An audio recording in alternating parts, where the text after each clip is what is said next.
लात जूते खाएंगे दरी हम बिछाएंगे, लात जूते खाएंगे दरी हम बिछाएंगे, मिलकर दरी उठाएंगे नेता हम बनाएंगे।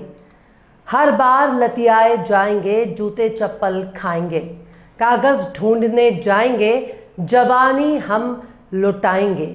लात जूते खाएंगे हमेशा दरी बिछाएंगे। सलाम, नमस्ते, सत श्री अकाल। मैं हूं आपके साथ हर्षिता मिश्रा और आप देख रहे हैं टाइम्स मेल। इस वक्त पूरे देश में दरी बिछाने वालों को जमकर कोसने का सिलसिला शुरू हो गया है।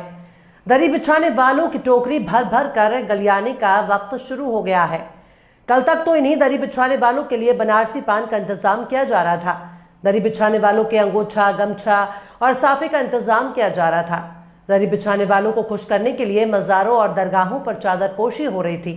यहां तक कि दरी बिछाने वाले खुश करने के लिए नातिया मुशायरे का इंतजाम भी किया जा रहा था। दलाली करने वाले शायरों को बुलाकर मुसलमानों के दिल पर कब्जा जमाने की कोशिश हो रही थी। लेकिन दरी बिछाने के साथ एक दिक्कत है, दरी बिछाने वाला नेताजी के साथ मंच पर बैठने के लायक नहीं होता।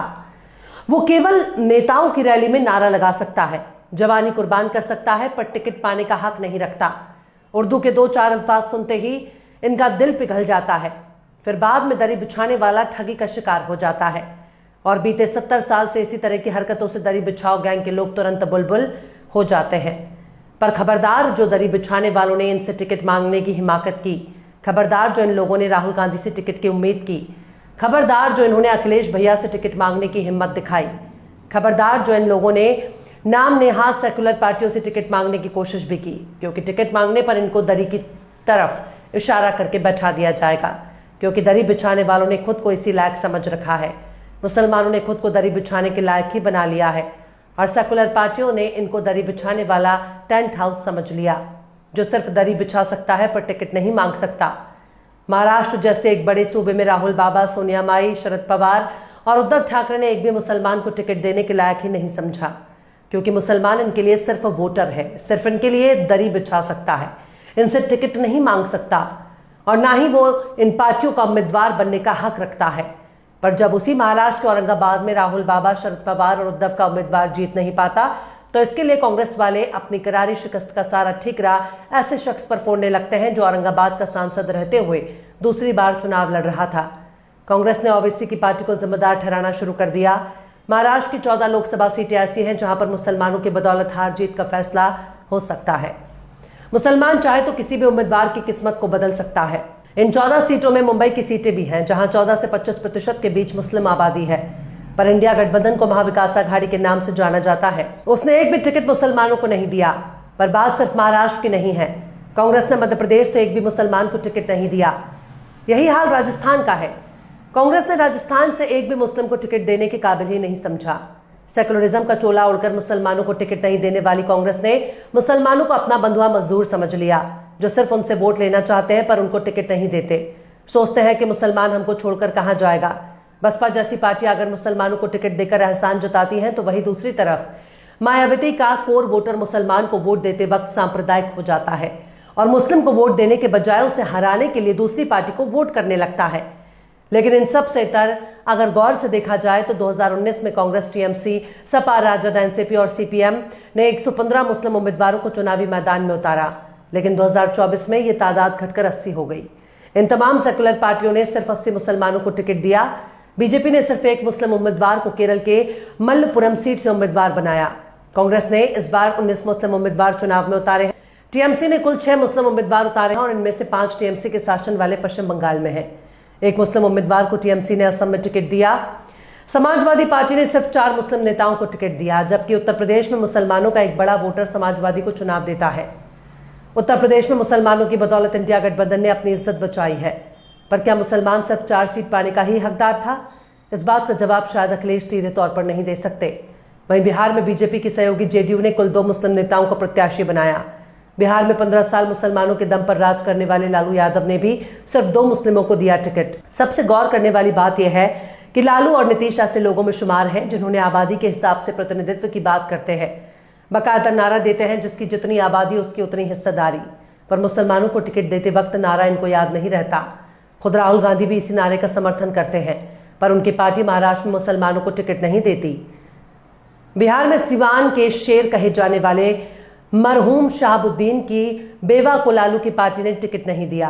शहाबुद्दीन की बेवा हिना साहब ने खुद अपने दम पर निर्दल चुनाव लड़ने का फैसला करती है और लड़ जाती है, जिनको लालू के उम्मीदवार से कहीं ज्यादा वोट मिल जाता है। निर्दल उम्मीदवार हिना साहब ने अकेले ही अपने दम पर 2,93,000 से ज्यादा वोट हासिल किया। आरजेडी का उम्मीदवार 1,98,000 से ज्यादा वोट पाता है, लेकिन पहले पर जेडीयू उम्मीदवार विजय लक्ष्मी देवी ने 3,86,000 से ज्यादा वोट हासिल करके पहले नंबर पर जीत दर्ज करने में कामयाब रही। लेकिन अगर आरजेडी ने यहां से हिना साहब को टिकट दिया होता या फिर हिना साहब को समर्थन दिया होता तो सीवान की सीट पर रिजल्ट कुछ और ही होता। तेजस्वी यादव भी केवल मीठी मीठी बात करना जानते हैं, पर ज्यादा मीठा बोलने वाला आदमी भी भीतर से काफी खतरनाक होता है। इसी का नतीजा रहा कि तो इनकी पार्टी ने सिर्फ 2 मुसलमानों को टिकट दिया। कांग्रेस सोचती है कि अगर मुसलमानों को टिकट दिया तो इससे हिंदू वोटर नाराज हो जाएगा और भाजपा जीत जाएगी। यानी कांग्रेस गठबंधन को लगता है कि मुसलमान को टिकट देने से ध्रुवीकरण हो जाएगा, जिसका सीधा फायदा बीजेपी को मिलेगा।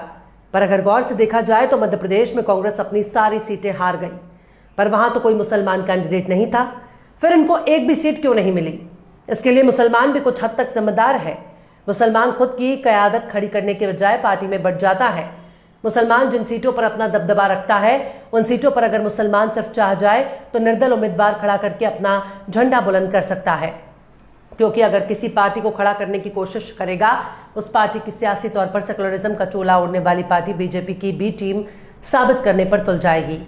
मुसलमानों ने अपने सोच को दरी बिछाने से ज्यादा आगे बढ़ाने में नाकाम हो रहे हैं। इनको दरी छोड़कर कुर्सी थमाने का जिक्र करने वाला अगर कोई आ गया तब ये उसे ही काट खाएंगे, कहेंगे ये दलाल है। हम एक ऐसे दौर में पहुंच चुके हैं जब यादव की कयादत यादव कर सकता है, कुशवाहा की कुशवाहा, पटेल का पटेल, ठाकुर की कयादत ठाकुर कर सकता है, ब्राह्मण की कयादत ब्राह्मण कर सकता है, बनिया की कयादत बनिया कर सकता है, तो फिर मुसलमान की कयादत कोई मुसलमान क्यों नहीं कर सकता? दलित की कयादत दलित कर सकता है तो मुसलमान की कयादत एक मुसलमान क्यों नहीं कर सकता? क्या मुसलमान कोई बंधुआ मजदूर है जो वोट देने के लिए पैदा हुआ है? क्या मुसलमान सेकुलर पार्टियों का खानदानी गुलाम है जो सिर्फ वोट देगा? अगर दरी बिछाने वालों का यही हाल रहा तो कल को तुम्हारी नागरिकता भी तुमसे छीन ली जाएगी और तुम सिर्फ सेकुलरिज्म का ढोल पीटते रह जाओगे। दरी बिछाने वालों, अपनी आंखें खोलो। क्या तुमने भाजपा को हराने का ठेका ले रखा है?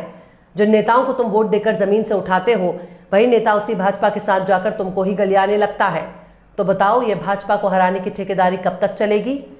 ये तुम्हारे मतलब परस्त आका तुम्हारी फिक्र करते रहे होते तो तुम्हारे मोहल्ले में स्कूल अस्पताल क्यों नहीं खोल सके? तुम्हारे घर के बाहर की नाली क्यों बजबजा रही है? आज ये हालात हो गए हैं कि तुम्हारे मोहल्ले में एक मेडिकल स्टोर भले ही ना हो पर दारू का ठेका जरूर मिल जाएगा। बुखार की एक टिकिया तुम्हें मिले ना मिले पर लेकिन तुम्हारे दरवाजे पर गांजा, चरस, अफीम की पुड़िया जरूर मिल जाएगी। तुम्हारे मोहल्ले में कॉपी किताब कलम की दुकान भले ही मिले ना मिले पर हीरोइन की पुड़िया जरूर मिल जाएगी। जिस कौम के लिए नशा हराम है उस कौम के लिए दारू ठेका क्यों मौजूद है? अब दरी बिछाने वालों की जिम्मेदारी है कि वो अपने बीच में मौजूद उन दलालों को गौर से पहचानना शुरू कर दे जो उनके बीच दाढ़ी टोपी लगाकर बैठे हैं। 2 सेकुलर पार्टियों के लिए दलाली करते हैं। ये लोग दाढ़ी टोपी की आड़ में मुसलमानों को कौड़ियों के भाव बेच रहे हैं।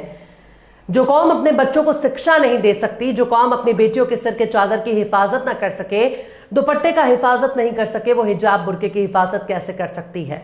तुम्हारे बच्चों को गलीज नाम से पुकारा जा रहा है। तुम्हारे आका चुप हैं। तुम साल एक बार में 2 रकात नमाज खुले में पढ़ लेते हो तो कयामत आ जाती है, पर तुम्हारे आका अपनी जबान सिल कर बैठ जाते हैं।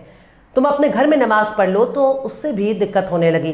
तुम्हारे घर को बुलडोजर से तोड़ दिया जाता है, पर तुम्हारे सियासी आका जबान पर ताला मार कर बैठ जाते हैं। स्कूलों में तुम्हारे बच्चे पढ़ाई पूरी नहीं कर पाते, तुम्हारी बिटिया के सिर से हिजाब खींचने के लिए मुहिम चलाई जाती है।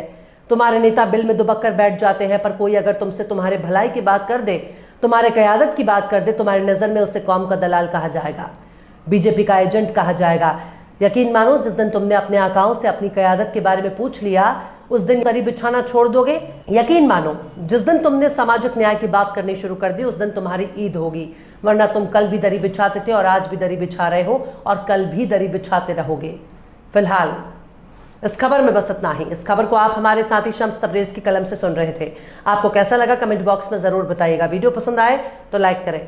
हमारे वीडियो को डाउनलोड करके सोशल मीडिया पर अपलोड करने पर यूट्यूब और फेसबुक आपको ऑटोमेटिक कॉपीराइट स्ट्राइक भेजकर यूट्यूब चैनल और फेसबुक को बंद कर सकता है। इसलिए वीडियो पसंद आए तो यूट्यूब के वीडियो लिंक को फेसबुक, ट्विटर, व्हाट्सएप पर अपने रिश्तेदार, यार, दोस्तों को भी शेयर करें। और बेबाक, निष्पक्ष, स्वतंत्र पत्रकारिता को सपोर्ट करने के लिए आप हमारे चैनल टाइम्स मेल को जरूर से सब्सक्राइब करें और हाँ, बेल आइकन की घंटी वाली बटन भी आप जरूर से दबा दें ताकि आपको हमारे आने वाले नए वीडियो की नोटिफिकेशन फौरन ही मिल जाए।